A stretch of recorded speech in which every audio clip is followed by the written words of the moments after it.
Mr. Seaver, are we gonna start?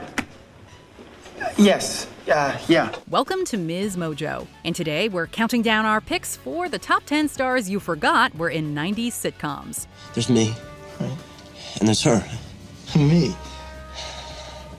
Right now, there's no you. Need some time to figure out what to do with my life.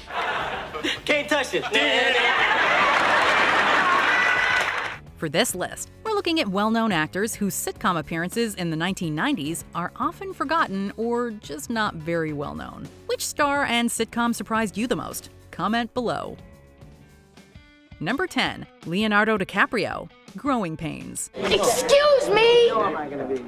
I thought today's subject was gravity. Before he was Romeo, Gatsby, or the King of the World, Leonardo DiCaprio was Luke Brower on Growing Pains. The show aired from 1985 to 1992, and in 91, producers cast a young, relatively unknown DiCaprio to play Brower, a homeless kid whom the Seaver family takes into their home. Huh? Leo appeared in over 20 episodes during the last 2 seasons of the show, and received a Young Artist Award nomination. Hope this doesn't mean I'll get any junk mail. The following year, he would star in the films This Boy's Life and What's Eating Gilbert Grape, earning his first Oscar nomination for the latter. Number 9, Kerry Russell, Boy Meets World. Oh. Hi, I'm Eric. I'm Jessica. These days, Kerry Russell is a household name with a star on the Hollywood Walk of Fame. Her performance as a KGB agent in the FX show The Americans was met with a shower of nominations and accolades. The people back home who aren't in the field, sometimes they get what we do, and sometimes they don't. But when you're in the field, you have to make split-second decisions. You don't always have the luxury of thinking things through every time. However, back in 1993, she was still 1 year away from appearing in a Bon Jovi video and 5 years away from breaking out in Felicity when she played Mr. Feeney's niece in a 1993 episode of Boy Meets World. In the episode, she receives the attention of Eric next door, who does his best to impress her with his muscles and strong immune system. Where would you like me to move this enormously heavy bag of fertilizer? I hadn't planned on moving it at all. Well, let me just effortlessly toss it over here then. Well, he obviously didn't impress her enough for her to come back. Good night, everyone. Number 8, Michelle Williams, Home Improvement. Hi, is Brad here? Yeah, he's in the kitchen putting on his makeup. Everyone knows that before Michelle Williams was a movie star and multi-time Academy Award-nominated actress, she was on television in the 90s. However, in this case, we are not talking about her long-running role as Jen on Dawson's Creek. Look, my Grams is waiting. I should go, but it was really nice to meet you guys, and I'll see you in school. We're going back even earlier into the 90s vault to 1995 for Williams' one-episode stint as Brad's girlfriend on the hit sitcom Home Improvement. Brad, are you trying to cover up that zit on your chin? Oh man, I knew I should have gone with Bashful Beige. It aired just 6 episodes after Dave Chappelle and Jim Breuer made their appearance on the show as guests on Tool Time. And for all you Step-by-Step fans out there, we know that Michelle also had a one-episode gig as Mark's crush back in 1994. Wild thing, I think I love you. Number 7, James Marsden, The Nanny. He was going as Jimmy Marsden at the time, but his first gig ever was a guest starring role as Eddie, the waiter at a party in the pilot episode of The Nanny. Maggie! Daddy! Mr. Sheffield, I was just... You were just leaving. Right. In the episode, he ends up kissing Maxwell Sheffield's daughter Maggie. And 3 episodes later, he's back to take her out on a date, which ends up being chaperoned by Fran. Here's your soda.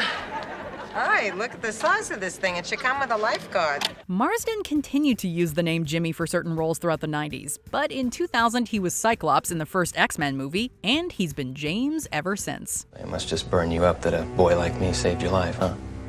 You gotta be careful. I might not be there next time. Number 6, Jada Pinkett Smith, A Different World. She was just Jada Pinkett at the time, but it was partly because of her turn on A Different World that she would eventually add the Smith to her name. L to the E to the N to the A, step off. You ain't get no play. Go hit it.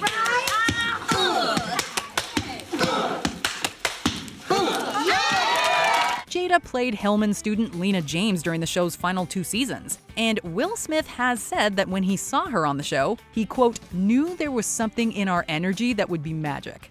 I was wondering when you were gonna ask me out. Jada hadn't had many roles prior to A Different World, but the exposure it provided was a great boost to her career, taking her from menace to society to Gotham and beyond. A real little firecracker. Firecracker goes off once and then just lies there. What you're looking at is the 4th of July. Number 5, Gabrielle Union, Sister Sister. Can you keep a secret? That shirt I gave you? Yeah? I never paid for it. Before her breakthrough role in 2000's Bring It On, Union was honing her comedy chops in a variety of sitcoms like Moesha. However, these were just 1 or 2 episode roles. In 1997, she appeared in 5 episodes of the show Sister Sister, playing shoplifter Vanessa in 1 episode of season 4, and the twins' friend Sean in 4 episodes of the following season. Ooh, for real? She was certainly busy around this time, also playing Keisha Hamilton in 5 episodes of Seventh Heaven. Number 4, Sandra Bullock, Working Girl. So, what do you think? My first office party. You look fantastic. The 1988 film Working Girl, starring Harrison Ford, Sigourney Weaver, and Melanie Griffith, was a box office hit and a multi-Oscar nominee, including Best Picture. Well, gentlemen,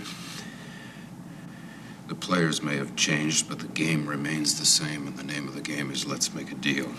The 1990 TV show Working Girl, loosely based on the successful film, was a big dud that was canceled after only 8 episodes. However, it did serve as one of the first major roles for future Hollywood megastar Sandra Bullock. I feel like I'm in an Easter parade and everybody else is at a funeral. The show's failure didn't slow her down, and within 4 years, she was speeding her way to fame and fortune. Miss, can you handle this bus? Oh, sure. It's just like driving a really big Pinto. Number 3, Ryan Gosling, Breaker High. Oh, snazzy crib, man. This place is money. Yeah. Many people are aware that Gosling was part of 1990's The All-New Mickey Mouse Club crew that also featured Justin Timberlake, Britney Spears, and Christina Aguilera. Yay, baby! But many of us had forgotten that between the time that show ended and he made a name for himself in movies, he starred in the teen comedy television show Breaker High. The show focused on a group of kids going to high school on a cruise ship. With a premise like that, it's hard to imagine it wasn't a mega hit, but alas, it only lasted 1 season. On the upside, that 1 season consisted of a whopping 44 episodes. Oh, don't touch that dial, okay? We continue tonight. Number 2, Anne Hathaway, Get Real.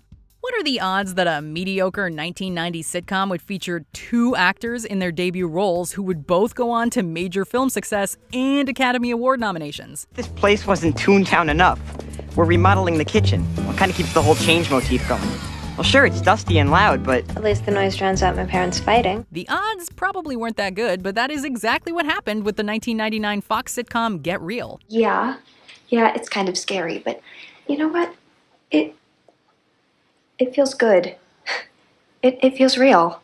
The show, forgotten by most, aired for only 1 season, but 2 of the stars of the show were Anne Hathaway and Jesse Eisenberg, both making their screen debuts. Fun fact, the actor who played the 3rd sibling on the show was Eric Christian Olsen, whom you may recognize as Marty Deeks on NCIS Los Angeles.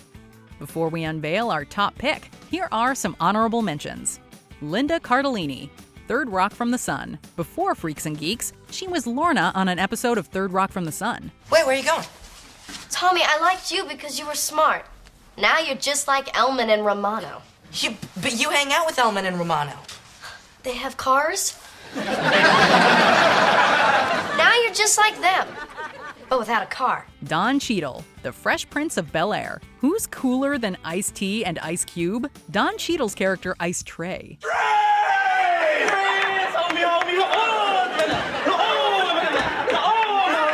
Before we continue, be sure to subscribe to our channel and ring the bell to get notified about our latest videos. You have the option to be notified for occasional videos or all of them. If you're on your phone, make sure you go into your settings and switch on notifications. Number 1, Ryan Reynolds, Two Guys and a Girl.